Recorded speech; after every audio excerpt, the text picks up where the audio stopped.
Hello guys and welcome back to my channel. আমি blue একটা নতুন সুন্দর সন্ধ্যা নিয়ে হাজির হয়ে গেলাম। আমাদের পাড়ার একজনদের বাড়িতে বসেছে হরিনাম সংকীর্তন, আর সেখানে যাব হরিনাম শুনতে, আর তাই জন্য রেডি সেডি হচ্ছি।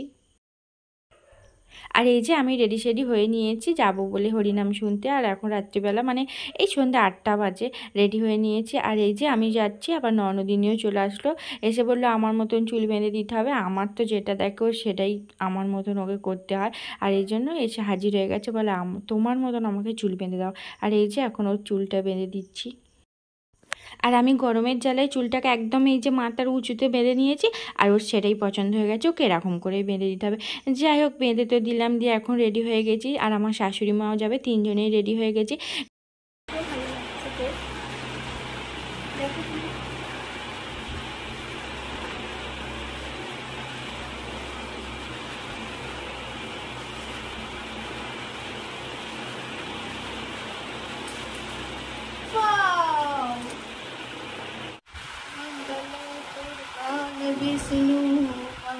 তিলক পরা কাঠি পাওয়া যায়।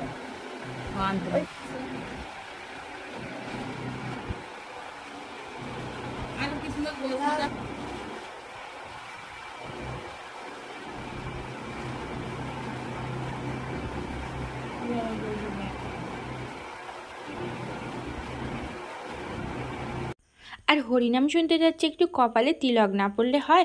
আর তাই জন্য এই যে আমাদের কাছে কোনো তিলক কাঠে নেই, আর তাই জন্য এই যে চুল বাঁধা কাঁটা ছিল, এই কাঁটা দিয়ে এখন তিনজন মিলে তিলক পরছি। শাশুড়ি মাকে প্রথমে পরিয়ে দিলাম, তারপরে এই যে ননদিনীকে, আর তারপরে লাস্টে আমি একটু পরে নেব।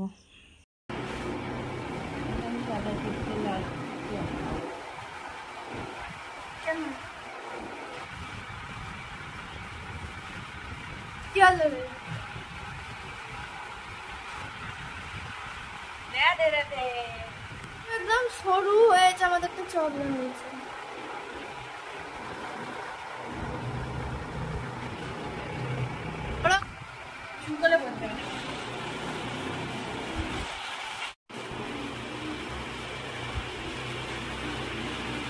আমাদের বোঝা যাচ্ছে না কেন, আমাদের শুকায় না। গপু চাবিটা তো একটু দিয়ে দিই। গপু গপু গান শুনতে হবি, জানলা দেখুন। আর এই যে এখন তিনজনে পুরো রেডি হয়ে গেছে, এবার বেরোবো। যাবার আগে আমার গোপুসোনাকে শয়নে দিয়ে দিলাম, কারণ রাত্রি হবে, আসতে অনেকটা রাত্রি হয়ে যাবে, তাই জন্য শয়নে দিয়ে দিলাম। আর ইচ্ছে ছিল গপুকে নিয়ে যাওয়ার, কিন্তু ওখানে তো অন্নভোগ খাবো, আর ভাত খেলে তো সেই শাড়িতে গপুকে ছোঁয়া যাবে না, তাই জন্য গপুকে নিয়ে যেতে পারলাম না। তিনজনেই যাচ্ছি, গপুকে শয়নে দিয়ে দিলাম, দিয়ে যে তিনজনে রেডি হয়ে গেছি, এবার যাবো।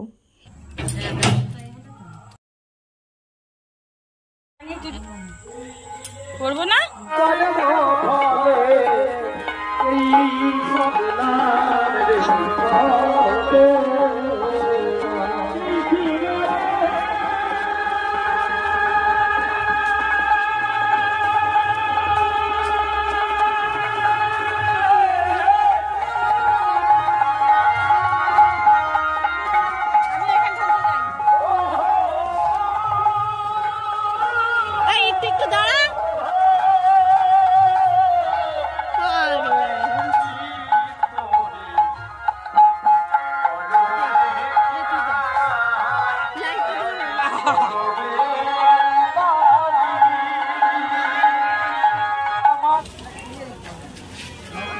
এসো এসো মা, সব আমরা জানি তাই না? হরে কৃষ্ণ কৃষ্ণ কৃষ্ণ হরে হরে, হরে রাম ভগবান বলে যেটা যদি কষ্ট হয় আরো সহজ করে দিব। আরো সহজ উপায়টা কি? আরো সহজ উপায়টা করে গেলেন, বলে গেলেন হরি হর হরে নম কৃষ্ণ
এখন কচুর বাজারে এই বোঝা হয়ে গেছে মা, ওই কচুর বাজারে বোঝাই করে নিয়ে আস্তে আস্তে আস্তে আস্তে আস্তে উঠে যাচ্ছে। দিয়ে বলছে ও ঠাকুর হাত পাতো, ও ঠাকুর হাত পাতো, ও ঠাকুর হাত পাতো, যেই বলেছে রামচন্দ্র হাত পেতেছে। প্রচুর পাতা বোঝাই করে জল ছিল মা, ওই জলটা ঢেলে দিয়েছে। যেই জলটা ঢেলে দিয়েছে রামচন্দ্র খাওয়ার পরে বলছে আর এই যে এখানে তো এসে গেছি, গান শুনছি অনেকক্ষণ বসে বসে।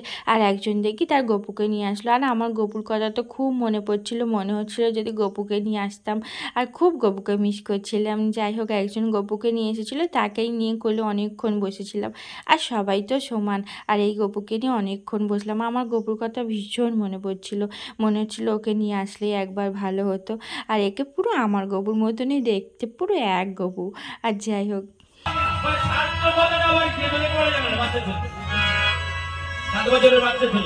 লেখাপড়া জানে না, ছাত্র বাজারে কি তখন রামচন্দ্র বল ধরে ছাত্র বাজারে শুনে যায় তখন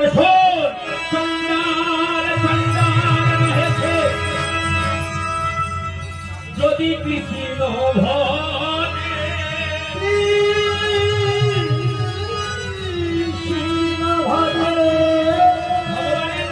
নামে এত বড় নাম্বার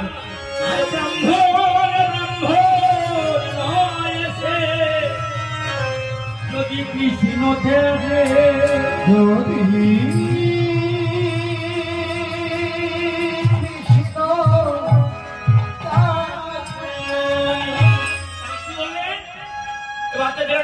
তোমার বাবার গুণ তোমার কাছে রাখো, আমি সব আবার বুঝতে পারলাম না। ভগবান বললো বলো না, বলো জয়জয়ী বলো না, জয়জয়ী বলো না। অমনি ঠাকুর বসে, এবার বলছে ভালো করে ধর, মাতার কেল ধরেছে, রামচন্দ্রের কেল ধরেছে, কেনা কুহ এইবার কাঁধে উঠেছে।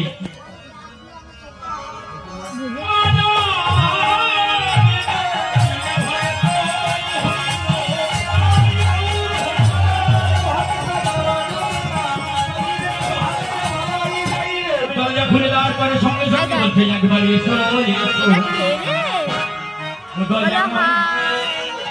তোমার চরণ সেবা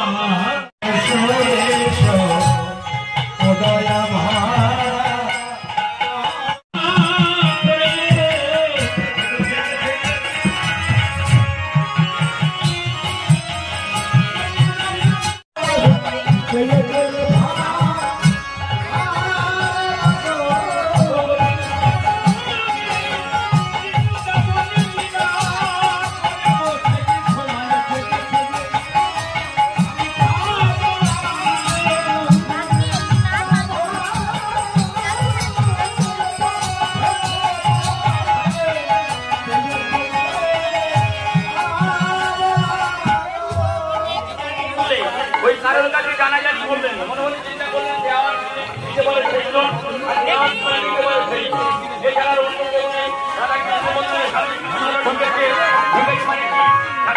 ঢুকেই আর দরজা জানলা বন্ধ করে দিয়েছে মা, আর এই গঙ্গাতে জল আনতে যাচ্ছে মা। আর আমরা তো আগে এসে বসেছিলাম, তারপরে তিয়াসা আসলো, রাই আসলো, সব দিদি ভাইরা জায়রা এসে গেছে। আর এই যে সবাই মিলে গান শোনা হয়ে গেছে, অনেকক্ষণ বসে গান শুনেছি। তারপরে এখন চলে আসলাম ভোগ খাবার জন্য। আর এই যে এখন দাঁড়িয়ে আছি, অনেক তো ভিড় হয়ে গেছে, লাইনে দাঁড়িয়ে আছি। একটা মানে খেতে বসেছে, তারা উঠলে আমরা বসবো, তাই জন্য এই যে বাইরে দাঁড়িয়ে দাঁড়িয়ে অপেক্ষা করছি। আর এই যে তিয়াসা পাকা বুড়ি খালি দেখছে। দর্শন করা হলো না, মারা গেল।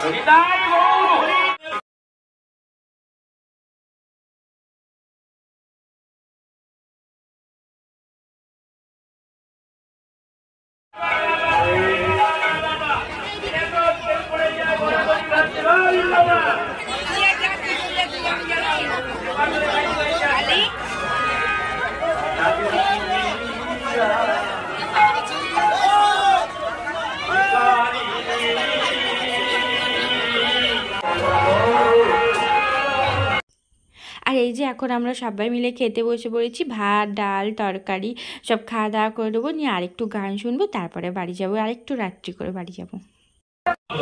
দেখো আমাদের এই রক্ত মাংস যে দেহটা, এই দেহটা বাঁশি স্বরূপ ভগবানের হাতের। হরি বল হরি বল হরি বল।